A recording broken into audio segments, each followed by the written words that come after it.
श्री शिवाय नमस्तुभ्यम दोस्तों। पंडित प्रदीप जी मिश्रा गुरु जी ने शिव महापुराण कथा में जो जानकारी दी है, जो उपाय प्रयोग बताए हैं, मैं आपको एक ही वीडियो के माध्यम से सब शेयर कर रही हूँ आपके साथ में।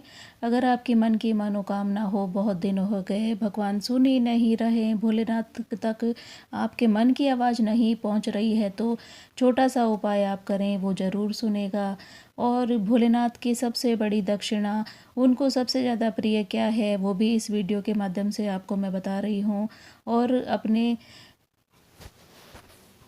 और आप अपना दिल भोलेनाथ की कथा में लगाएं, उनके चरणों में लगाएं, उनकी ओर अपना पूरा ध्यान रखें, ऐसा भी गुरुजी ने बताया है। और इसके साथ साथ में गुरुजी ने बताया है कि आपके शरीर में कहीं पर भी किसी भी हिस्से में अगर गांठ हो गई है तो आप क्या करें। और ऐसा आपको लगता है कि भोलेनाथ आपकी सुन ही नहीं रहा है, बहुत दिन हो गए हैं, तो आप क्या करें, वो भी इस वीडियो के माध्यम से आपको मैं जानकारी दे रही हूँ। और कई बच्चे जो कंपटीशन पेपर की तैयारी कर रहे हैं, अच्छी जॉब पाना चाहते हैं, उनके लिए भी इसमें उपाय है। और जिनको साढ़े साती ढैया या शनि की दशा लग जाती है, तो वो कौन से महादेव का नाम लेकर एक बेलपत्र से उपाय करें, तो सभी दशा साढ़े साती ढैया सब ठीक हो जाएंगे। और कभी कभी अपने मन की मनोकामना के लिए भोलेनाथ को कैसे रिझाएं, कैसे उनको प्रसन्न करें, ये भी इसी वीडियो के माध्यम से आपको मैं बता रही हूँ। आप ध्यान से पूरे वीडियो को देखें, अंत तक देखें, कई जानकारी इस वीडियो के माध्यम से आपको मिलेगी। आपको ऐसा लग रहा है कि भोलेनाथ मेरी सुन नहीं रहा है, बहुत दिन हो गए पुकारते पुकारते आपकी बात भोलेनाथ तक नहीं पहुंच रही है, तो गुरुजी ने शिव महापुराण कथा में बताया है कि हफ्ते में या 2 हफ्ते में, 15 दिनों से या महीने भर में आप ये छोटा सा उपाय प्रयास जरूर से करें। 1 कलश जल, 1 बेलपत्र, 1 दुर्वा आपको मंदिर में लेकर जाना है। तो आपको 3 चीज़ें मंदिर में लेकर जाना है, 1 लोटा जल, 1 बेलपत्र और 1 दुर्वा। सबसे पहले जल आपको गणेश जी को समर्पित करना है, फिर जहाँ पर हस्त कमल है, कटी भाग है, वहाँ पर जल को समर्पित करना है, उसके बाद में भोलेनाथ को समर्पित करना है। ये आप ध्यान में रखें कि सबसे पहले जल गणेश जी को कटी भाग पर और शंकर भगवान पर समर्पित करना है। और उसके बाद में आपको दुर्वा गणेश जी के स्थान पर समर्पित करनी है। और जो बेलपत्र आप लेकर गए हैं, वो आपको अशोक सुंदरी वाले स्थान पर चढ़ाना है। ये आप अगर हफ्ते में, 2 हफ्ते में या महीने भर में करते हैं, तो देव आदिदेव महादेव आपकी मनोकामना जरूर से पूरी करेंगे। तो आप ये कभी कभार भोलेनाथ को 1 बेलपत्र, 1 दुर्वा और जल जैसे बताया है वैसे अगर समर्पित करते हैं, तो आपके मन की मनोकामना जरूर से पूरी होगी। भोलेनाथ की सबसे बड़ी दक्षिणा क्या है, ये भी गुरुजी ने शिव महापुराण कथा में बताया है कि भोलेनाथ को सबसे प्रिय क्या है जो हम लोग दे सकते हैं उनको, उनकी सबसे बड़ी दक्षिणा क्या है। आपका कोई भी व्रत, पूजा अर्चना, आराधना कुछ भी करो, पर भोलेनाथ को क्या दक्षिणा हम दें कि वो प्रसन्न हो जाए। तो मैं आपको बताती हूँ, जो गुरुजी ने शिव महापुराण कथा में बताया कि भोलेनाथ को सबसे बड़ी दक्षिणा कौन सी है, तो 1 बेलपत्र और 1 चावल, जो हम लोग जल समर्पित करके ये भोलेनाथ को चढ़ाते हैं।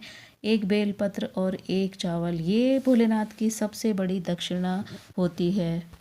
और मान लीजिए आपके पास में चावल का दाना भी नहीं है, बेलपत्री भी नहीं है, तो आप क्या करें। तो गुरुजी ने बताया है कि आप भोलेनाथ का मंत्र जाप कर लीजिए, श्री शिवाय नमस्तुभ्यम, नमः शिवाय, ओम नमः शिवाय। ये भी भोलेनाथ की सबसे बड़ी दक्षिणा होती है, तो आप ये भी कर सकते हैं भोलेनाथ को प्रसन्न करने के लिए।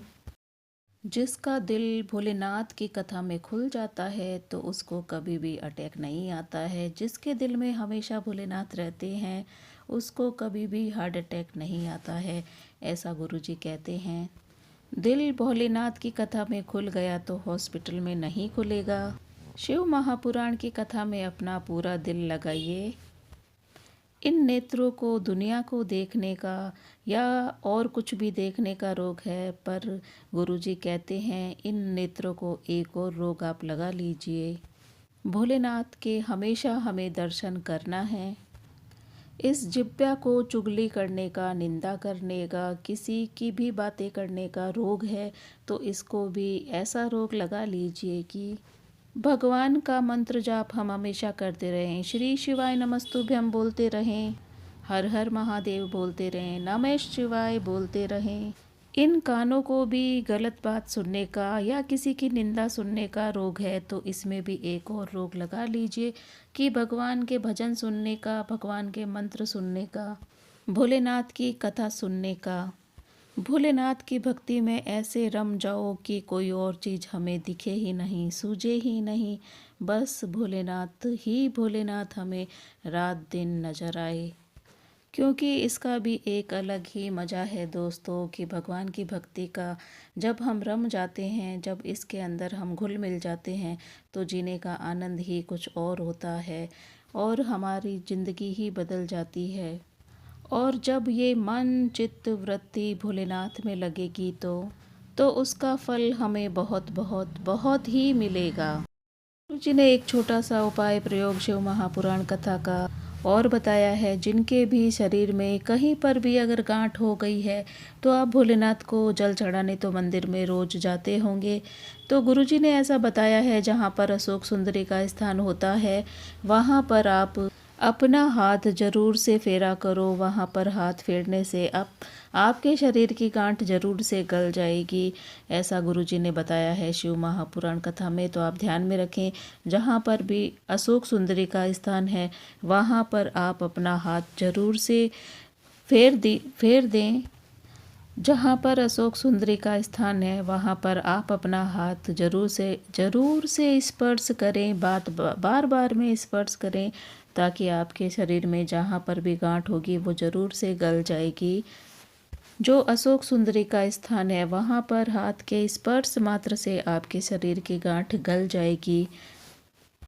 जो बच्चे कंपटीशन पेपर की तैयारी कर रहे हैं या जिनको अच्छी जॉब चाहिए, तो उनके लिए गुरुजी ने एक छोटा सा उपाय प्रयोग बताया है शिव महापुराण कथा का। तो आप ये उपाय प्रयोग प्रदोष वाले दिन आपको करना है। बेलपत्र ले लीजिए और जो बीच की डंडी होती है, ऊपर की एक पत्ती, दोनों साइड की पत्तियां और उनके बीच में जो डंडी होती है, वहाँ पर आपको पीला चंदन लगाना है और एक चावल का दाना प्रदोष के दिन आपको भोलेनाथ को समर्पित करना है। हरीश्वर महादेव का नाम लेकर भोलेनाथ को आप समर्पित कर दीजिए ये बेलपत्र और चावल का दाना।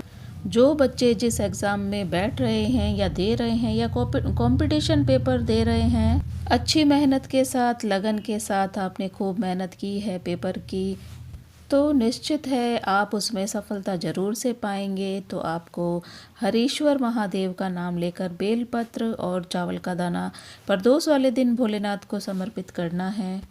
मैं एक बार आपको फिर से नाम बता देती हूँ। हरीश्वर महादेव का नाम लेकर प्रदोष वाले दिन बेलपत्र की जो ऊपर की पत्ती है, दोनों साइड की पत्ती है, उसके बीच वाली डंडी पर पीला चंदन लगाकर एक चावल का दाना लेकर भोलेनाथ को समर्पित कर दीजिए हरीश्वर महादेव का नाम लेकर प्रदोष वाले दिन। तो निश्चित है आपको सफलता मिलकर रहेगी।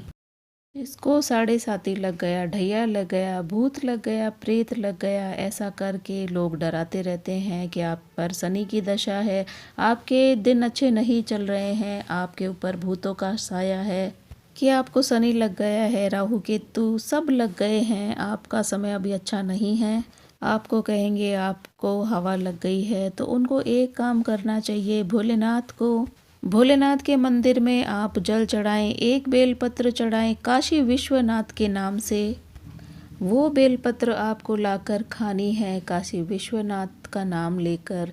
धीरे धीरे भूत प्रेत चुड़ैल, आपको जो शनि 7.5 ढैया लगी है, क्योंकि गुरुजी कहते हैं जिनको भोलेनाथ से प्यार हो जाता है या भोलेनाथ लग जाते हैं तो उनको कोई भी चीज़ लग ही नहीं सकती। तो आप ध्यान में रखें कि आपका टाइम अच्छा नहीं है, आपका दिमाग काम नहीं कर रहा है, तो आप काशी विश्वनाथ का नाम लेकर भोलेनाथ को जल चढ़ाएं और एक बेलपत्र चढ़ाएं, उसको आप खाएं तो आपका सब दिमाग सेट हो जाएगा, सही हो जाएगा। क्योंकि जिनको भोलेनाथ लग जाते हैं, शिव लग जाता है, उनको चुड़ैल, साढ़े साती, ढैया, शनि कुछ भी नहीं लग सकता। क्योंकि भोलेनाथ का एक नाम है भूतनाथ। जब भूतों का नाथ खुद ही लग जाता है तो किसी और की कहाँ सामर्थ्यता है कि लग जाए। जिनको भूत लग जाए, चुड़ैल लग जाए, पिशाच लग जाए, कहीं नहीं जाना है, भोलेनाथ के मंदिर जाना है, एक कलश जल चढ़ाना है और भोलेनाथ पे चढ़ी हुई बेल पत्र आपको जहाँ से जल बहकर जाता है वहाँ पर छुआ कर खाना है। तो जिनको ये भोलेनाथ लग जाए, भूतनाथ लग जाए, तो उनको कुछ और लग ही नहीं सकता। ये शिव महापुराण की कथा में गुरुजी ने बताया है। क्योंकि भूत चुड़ैल भी सोचेंगे कि इसको शंकर जी लग गए हैं तो हम इसके अंदर नहीं रहेंगे, वो भाग जाएंगे। क्योंकि जिनको शंकर लग जाते हैं उनको कोई लग ही नहीं सकता है, और जिनके दरवाजे पर श्री शिवाय नमस्तुभ्यम लगा होता है उनके दरवाजे पर कभी टोना टोटका कोई कर ही नहीं सकता। कोई हवा नहीं आती, कोई भूत चुड़ैल नहीं प्रवेश कर सकते। दरवाजे पर श्री शिवाय नमस्तुभ्यम लिखा है। कोई किसी की सामर्थ्यता नहीं है कि कोई घर के अंदर प्रवेश कर जाए, कोई टोना कर दे, किसी में हिम्मत नहीं है। सामर्थ्यता नहीं है कि कोई घर के अंदर प्रवेश कर जाए, कोई टोना कर दे, किसी में हिम्मत नहीं है। पुराण कथा में गुरुजी ने एक और विशेष उपाय प्रयोग बताया है, बड़े ध्यान से सुने। ऐसा भी गुरुजी ने कहा है, कभी कभी बन सके तो एक बेल पत्र और उसके ऊपर वाली पत्ती पर लाल चंदन और नीचे वाली दोनों पत्तियों पर पीला चंदन लगाकर आपको जल चढ़ाते चढ़ाते बहुत समय हो गया है, 1 महीना, 2 महीना, 6 महीना। अगर आपकी कोई मन की मनोकामना है, कोई मुराद है जो पूरी नहीं हो रही है, तो ये गुरुजी ने बताया है कि कभी कभी करना है, रोज नहीं करना है। आप एक बेलपत्र लें, उसके बीच वाली पत्ती पर लाल चंदन और नीचे की दोनों पत्तियों पर पीला चंदन लगा दीजिए, और एक सफ़ेद पुष्प आपको लेना है। ये आपको अशोक सुंदरी वाले स्थान पर समर्पित करना है। तो पहले भोलेनाथ को जल चढ़ा दीजिए, उसके बाद में अशोक सुंदरी वाली जगह पर ये बेलपत्र और सफ़ेद पुष्प आपको समर्पित करना है। पर ये विशेष ध्यान रखें, ये रोज़ाना नहीं करना है, ये कभी कभी महीने 2 महीने में आपको करना है।